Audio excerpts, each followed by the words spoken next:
doing environmental harm if it's too close to water or aquifers or wells.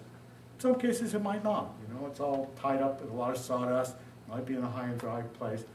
But, so whether that's a primary interest is making sure that it's not harming waters of the state, aquifers, but nonetheless, a permanent pile is not a best management practice either. So our recommendation is almost always, you need to find a place to take this to on some kind of a regular basis, or you may need to store it in a properly constructed facility for a certain period of time and remove it on a regular basis to a place where it can be used beneficially to fertilize crops at agronomic rates.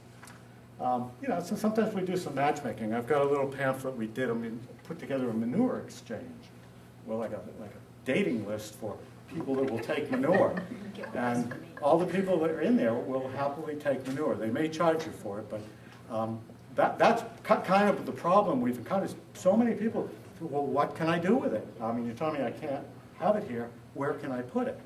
So it's not our responsibility. That's their responsibility, of course. But we try to match them up with organic farmers or dairy farmers who could put it in their pit and make a small income stream from that. But the other thing, and this is where the towns come in, so many towns don't allow manure to be brought to the transfer station. And my way of thinking is this material has some value. It's not valuable, but it shouldn't be hauled hundreds of miles all over the state. It's senseless. And it should be managed locally. And if each town was operating a composting facility, taking leaf and yard waste, and taking manure, which is the perfect blend to make a good end product that then could go right back out to gardeners and farmers. That's the solution. So in these towns, in the seacoast especially, where a lot of these sources are, the towns won't take it. And the people really have, they end up having to pay waste management or getting containers out there. And so we're trying to help solve that. I'm just wondering if anyone uses it to generate energy. Not that I'm aware of. Horse manure probably could be burned almost. There's so much of it is sawdust too. What we really see, it's half shavings or more. It's remarkable how much some horse people waste really shavings. But I don't think it's a good candidate for methane generation. Yeah, cow power. That's a. Well, cow manure, yeah. Oh, so horse manure is a different thing. Well, yeah, it's not Really? as nutrient rich, and it's dry, and I don't know if anyone has done that. I don't know of anyone either. Yeah.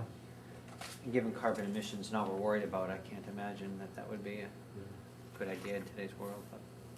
But. And one other thing that I'll bring to your attention to is we have a small grant program called the Agricultural Nutrient Management Grant Program that we designed to kind of help some of these small farms do a simple project to better manage manure and nutrients.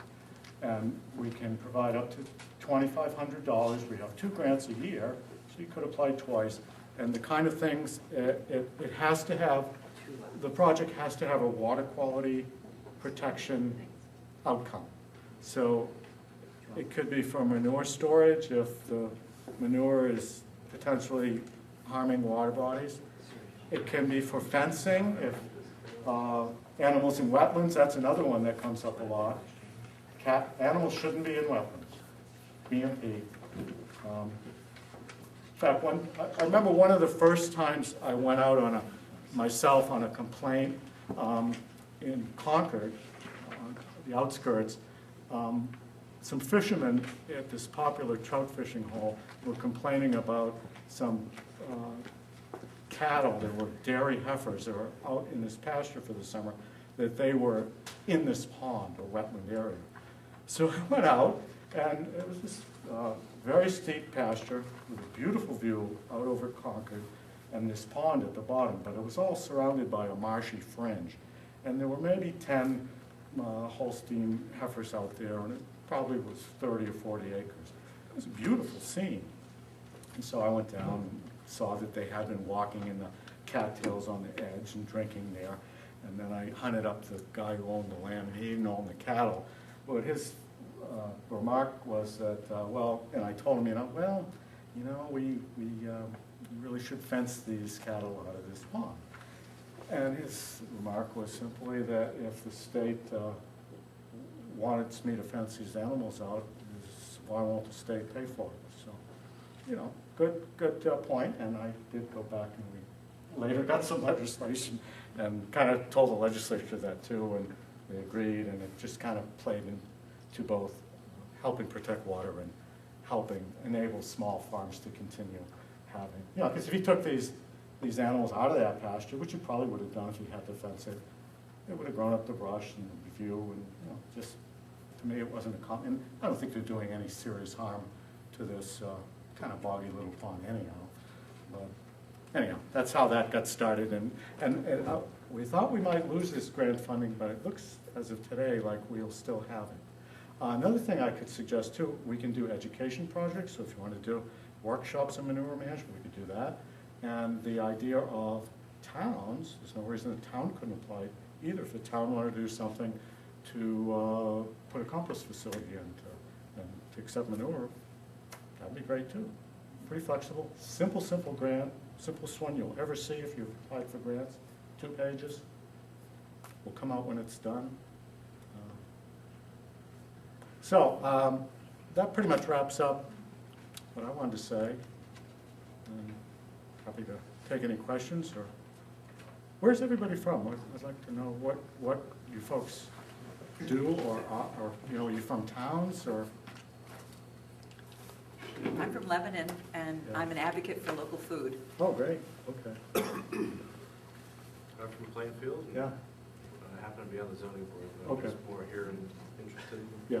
So you're not necessarily town officials, or some are both, farmers, town. I'm a town official. You're a town official. One town official. Yeah. Okay. I got a question for you. Sure. Some of these statutes, they say things like, were necessary to protect the public health, safety, and welfare. Public health and safety is pretty clear. How do they interpret public welfare in these contexts? Good question, and who would make that judgment? I think it's the local health official. You know, our It's role. more of a health thing than just a Happiness. exactly, yeah. That's what I was, Yeah. because, you know, sometimes we have like local zoning ordinances that are more concerned with how people feel, what they see, and things like that. And Yeah. it's not really health or safety. The aesthetics, yeah. Yeah. And you know, we have to respond to any complaint, even if it's just a nuisance like a noise or odor, and frankly, there's not a lot we or any town official can do with odor type things, especially farm animal odors. It's a given to some extent. There are ways you can mitigate odors, flies. Similarly, we'll make some suggestions, but it's not something we're going to get into not that we litigate or enforce these things anyhow. And that's the other piece of this law, that we make recommendations. We're problem solvers, mediators, and if the property owner fails to follow our recommendations, then the statute tells us to refer it to the Commissioner of DES. That would be in the case if it's clearly some kind of wetlands or water quality violation, filling wetlands, or to the town health officer. So it comes back around to the town in some cases.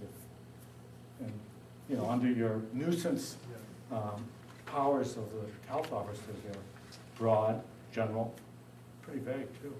But selectmen are empowered to do all kinds of things. But it's not just like, I don't like the way that looks. No, it shouldn't be. No. Thank you. Dick, would you say that a large majority of the cases that come to you in the form of a complaint, you and your fellow division heads are able to resolve in a mediating sort of way? You know, I think we've had really pretty good success, yeah. Generally, yeah, we can make some improvements. So much of this, though, it's management and, you know, it's monitoring. So people may clean up and they may revert back to their old habits if they're not, you know, if they're messy operators. But usually the people who complain in the first place will call us back. It's surprising how just showing up with a state car, so often people will say, I was waiting for you, when we show up. someone will say, I was waiting for you to come, I knew I had to do something about that horse manure pile I've been putting out back for 25 years. And I guess I better do something, huh? And it's that simple, so.